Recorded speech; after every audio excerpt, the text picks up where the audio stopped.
George. Shit. Fuck, I didn't even write the name of my show.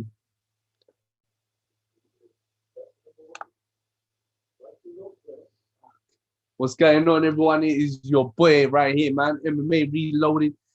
And we are live and direct, man. Sorry about the blooper, yeah, at the start of the show. I didn't write down. The stream actually started a bit quicker than I thought, but it's cool. Live and direct, that's always something that can be edited and arranged outside, you know what I mean, later on. But ladies and gentlemen, welcome to MMA Reloaded on the mic, episode 19. It is your boy right here, of course. Always live and direct, man. Thank you so much to everyone, wherever you're watching. Thank you for watching. So, folks, I wanted to just come on here today because you know what? Event after event after event after event. Now, whether it's Bellator, whether it's the UFC, whether it's PFL, whether it's one championship, there's always gonna be controversy. Controversy comes with the fight game, right? It's it's real life. This stuff is not rehearsed. This isn't professional wrestling. This isn't just two acrobats putting on a bloody Cirque du Soleil performance. This is mixed martial arts. Now, when we think of martial arts, we think of tradition, we think of karate, you think of taekwondo, you think of sambo, you think of Brazilian jiu-jitsu, wrestling, capoeira, even, you know what I mean? When you think of MMA, there's always going to be people getting confused with the rules, people asking questions about the rules. I want to start off with the UFC fight night, UFC Vegas 25, folks, where Randa Marcos went one-on-one with Luana Pinheiro. Now, what happened here, folks, was Luana Pinheiro actually got knocked out by up kicks from Randa Marcos. Now, if you watched the fight, you would understand and follow this, what I'm going to say, a lot better than people who haven't watched the fight. Now, folks, if you haven't watched the fight, I'm not going to spoil it for you, okay? I'm just going to break down the finish. So basically, folks, it ended by disqualification to Randa Marcos. Randa Marcos got disqualified, right? And so, how did this happen? Well, I'll tell you. So, Luana Pinheiro is on top, Randa's on the bottom, okay? She's ground and pounding. She's in half guard. Ground and pound.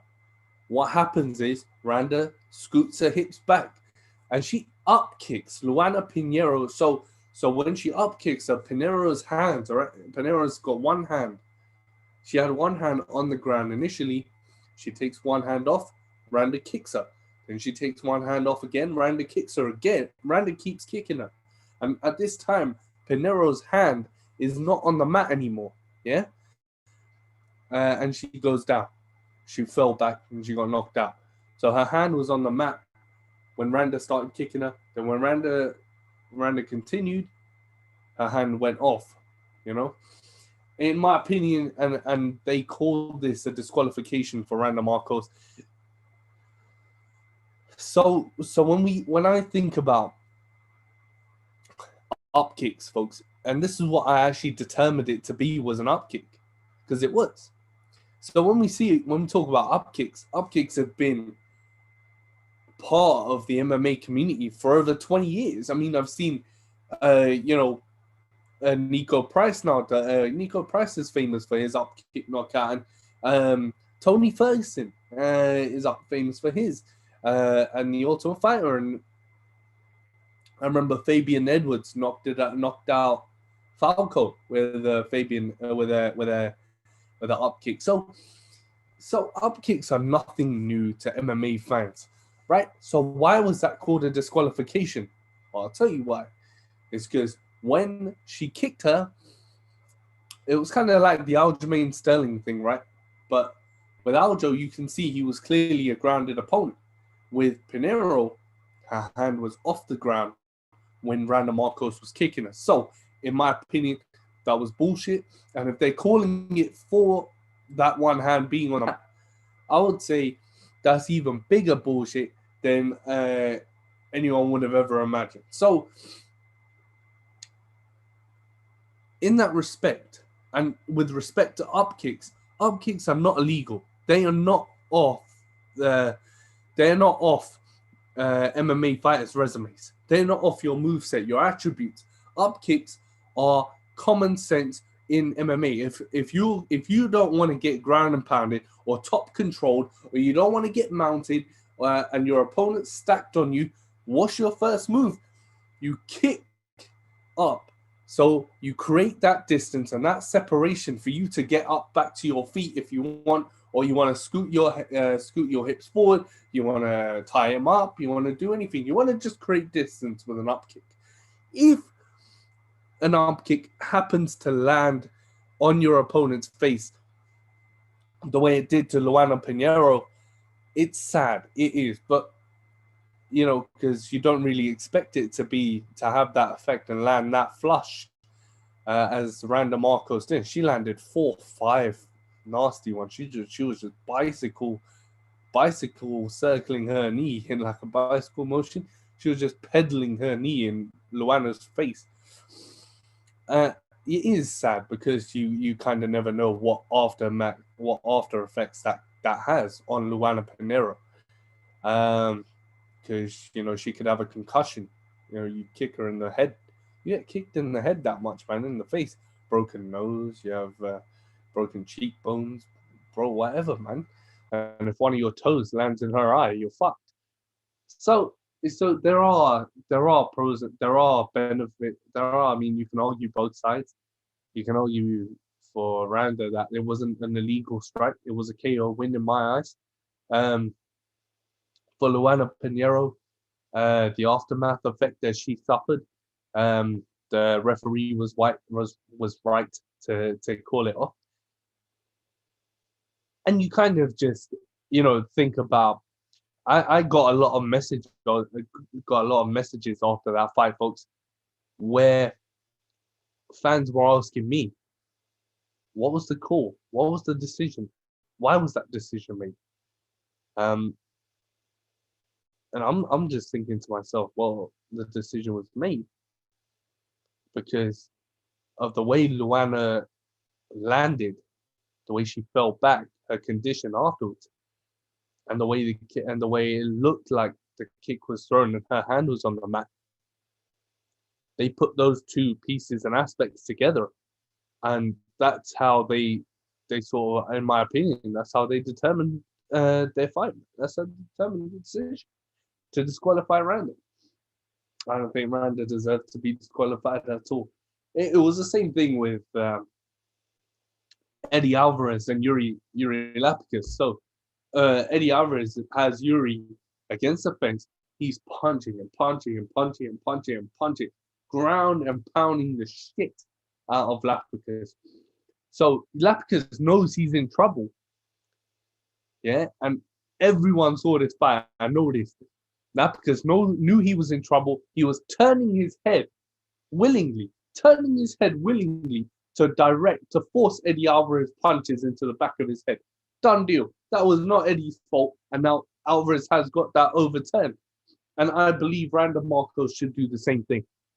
So, folks, when we see decisions being given as disqualifications from, and we see worse than what Randa did not be given a disqualification, be given a no contest, or be given as a knockout. We've seen worse, and you've seen worse, man. We've seen worse, up kicks. We've seen worse knees. We've seen everything. But the kitchen sink be thrown in the octagon and in an MMA cage, and you kind of just never know. To an educated fan, they're gonna know that, bro, are you stupid? It was an up kick. It was a knee to the body. It was a you know, he kicked him in the head, but his hand wasn't on the ground. Educated fans will understand, and it's that sort of opinion that creates these controversies and makes them travesties, because you never know why that call was made by the referee to give it as to give it as a DQ when it should have been a no contest, or the hand wasn't on the ground, it was a legal strike. We give it as a knockout win. And I think that Luana's condition after the fight influenced the referee's decision. So, another example, folks, was Eric Anders and Darren Stewart. So, Anders beating hell out of Stewart. Yeah, he knocks him down, left hand after left hand. Stewart goes down, he's wobbling, stumbling. At this point, Stewart's like this in the corner, yeah? So he's up against the fence. And Anders lands one knee to the body, punch, another knee, punch, and he knees him again, but he knees him here on the side of his head. And straight away, the referee's there to see it. The referee pounces on it to see it. And I sort of have this opinion, folks, where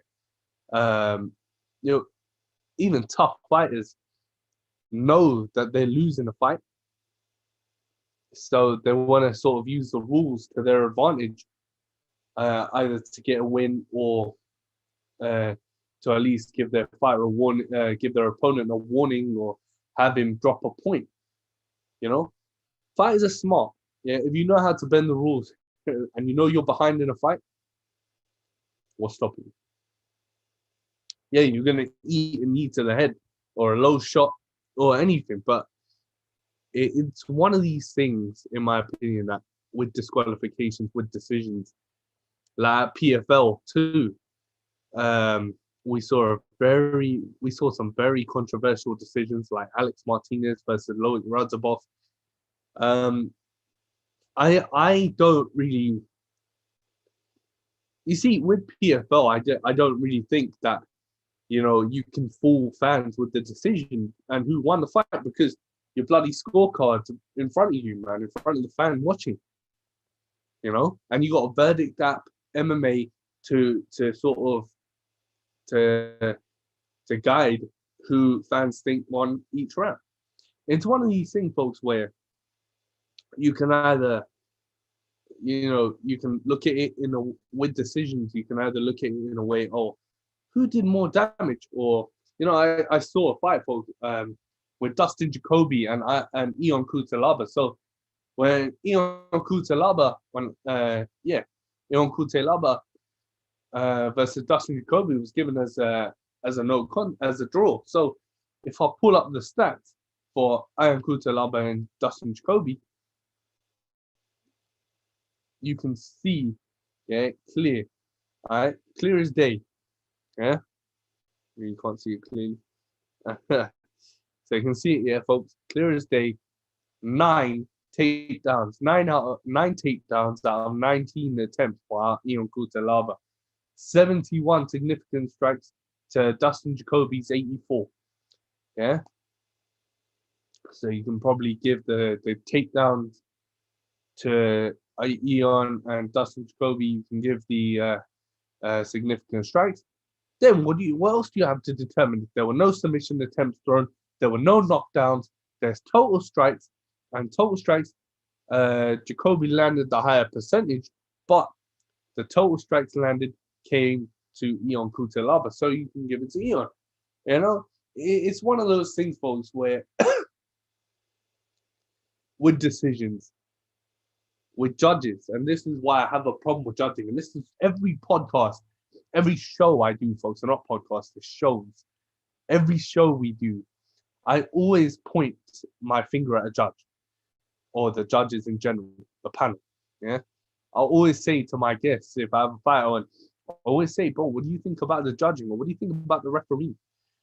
Yeah, what do you think about controversy? Controversy happened Saturday night. What do you think about it? They always say, man, you know what?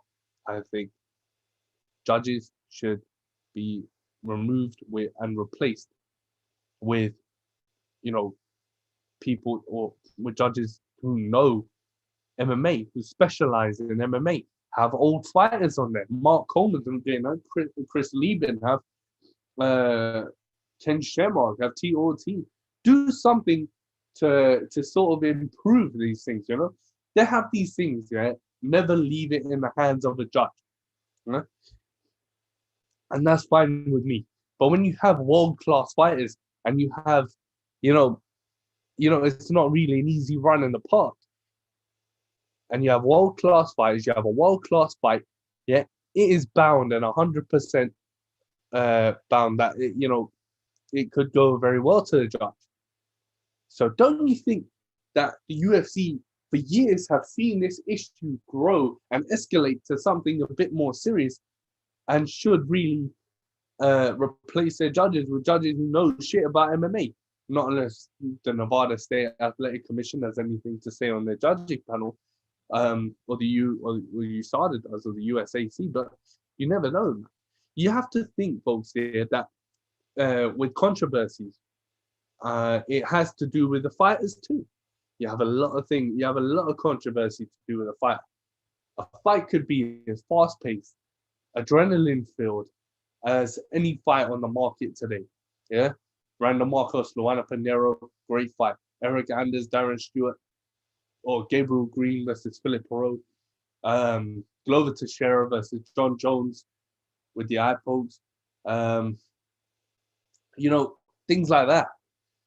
Fights like that, yeah, folks. It has to do with the fighter as well. That's why referees always keep telling the fighters, keep your hands in the gloves. So keep your hands in. They stick their fingers up. Some fighters do like this to keep distance, right? But if their opponent moves in, one finger's bound to go in your eye. There is so many aspects, folks, of that lead to controversies. But do I actually call them controversies? I don't know. It depends on the decision that's made after. Say if there's one eye poke done, and a point gets taken, then yeah, it's a controversy. Because normally you want, with eye pokes and minor bending of the minor things, minor strikes that are illegal, like eye pokes, or you hit a low shot. If you do it more than 2-3 times, then yeah, the first 2 times you give them a warning. You give them warnings. Third time, disqualify them. Third time, you take a point away. It's the same thing with grabbing the inside of the glove, like we saw it at Bellator, folks, where Cage Fury, folks, where the fighter lost his finger. His finger got caught in the cage, and what happened was his opponent was grabbing his hand inside of the glove, and he sort of, and just to get away from him, he put it inside the cage, and as he came out, he lost his finger. So you can't really, blame it all on the judges and referees, even though most times I do. I sort of say to myself, he could have easily avoided that. Or if you see a fighter putting his hand out like John Jones does, stay back, man. Circle around the octagon. It's big. Circle around, man. Play his game against him. Use your distance. You know what I'm saying? Change levels. If he's got his hand out like this, change your level, man. Go for a double leg. Cain Velasquez was so good at that. Daniel Cormier was so good at that. World-class wrestlers will know how to, avoid these things like eye pokes or getting control distance-wise, and when it comes to, avoiding controversies for the fighter, and it's the fighter's liability, that helps a lot. It's to sort of in training camp, practice changing levels. If your hands are like that, go back. You may eat a knee on the way in. It's like trying not to get knocked out. But it is a fighter's job to follow the rules at the end of the day. Eye pokes, low blows an interesting one, because if you throw an inside kick, or or you fight leading with the right hand, and you circle and you throw a body kick, it most likely it can go. I mean, 60% chance in there, man, that it will go in the nuts. But um, with nut shots like we saw with the Yargis Dunhor, and not Yargis Dunhor, sorry. Who's the other guy that had a nut shot and then had to be called off? Shit. I forgot, folks. But there was a nut shot recently, and he went down for the whole fight. And in my opinion, yeah, folks, with nut shots, a referee should be there straight away to call that. Yeah, and sometimes they're not. Sometimes they do let the fight go on if they didn't see it. That's where you have to stand side on, see the shot, call, and first time I call, let it go on. Yeah. Second time, give a warning, man. Third time, yeah, take that point away, because it shouldn't happen more than twice, man. A fighter is as responsible for their actions as a referee is responsible for theirs, or as a judge is responsible for theirs. A fighter is as responsible for their actions as anyone else. And so, folks, when we talk about controversies and we talk about disqualifications, decisions, it's a fight game. It is. The fight game is as real as it gets. These controversies, these low shots, head shots, it has a negative effect on the fighter receiving them. Because if you receive an illegal shot, your health is at risk, and that's why mixed martial artists are one of the most respected athletes, are some of the most respected athletes in the world, is because they're putting their lives on the line. Boxers are putting their lives on the line in combat sports overall, not just MMA, not just boxing, not just kickboxing, not just karate, combat, ONE FC, Muay Thai, not just glory, not just one martial art. Every martial art is physically demanding to the point where fighters come into their respective rings, cages, where karate combat, you got the barricade matting. Wherever you fight in your arena, your battle arena, yeah, fighters are always putting their health at risk. They should always be ready to if they do receive a low shot, they should always be ready to know what comes next after receiving a low shot. You know what I'm saying? You could get concussion. You could be out with a broken leg like Chris Weidman for God knows how long now for that guy, man. But that's just a fight game, folks. Fighters know that it's not just banging broads and signing autographs when you get out of training. It's not just going from zero to UFC. It's not just coming from an NCAA Olympic background, or a collegiate wrestling background, or 8th degree black belt in Brazilian Jiu-Jitsu, or whatever you may be. It's not just that, and coming and thinking that you can compete in MMA without consequences. Controversies happen all the time, in every physically demanding sport out there. And I have, this is why I love this sport, because my heart goes out to every fighter and my respect goes out to every fighter, every martial artist who steps foot in their respective arenas, their respective rings or cages. Whether they get knocked out in the first round, second round, third round, or they win the fight, I have nothing but respect for them. Yeah, folks. And I'm sure you guys do too, man, after listening to this Don't forget, folks, you can always tune in to MMA Reloaded on the mic to hear what I think. Our first few episodes were just what I thought, an unfiltered version. And I want to thank all the guests who have started to come on the mic, and it's been a pleasure to talk with you guys. It's real deal shit. It's a real deal show where I showcase some real deal shit, man. I lay some real deal knowledge on you guys. So, it's always nice to get these issues out, to make new fans aware, to bring it to light to real hardcore fans who probably already know about the issue, but think that nobody's talking about them. Trust me, man. Them issues are always on my mind, all the time. Ladies and gentlemen, I want you to stay cool, stay safe, stay cushy as always. Live and direct, you know what time it is.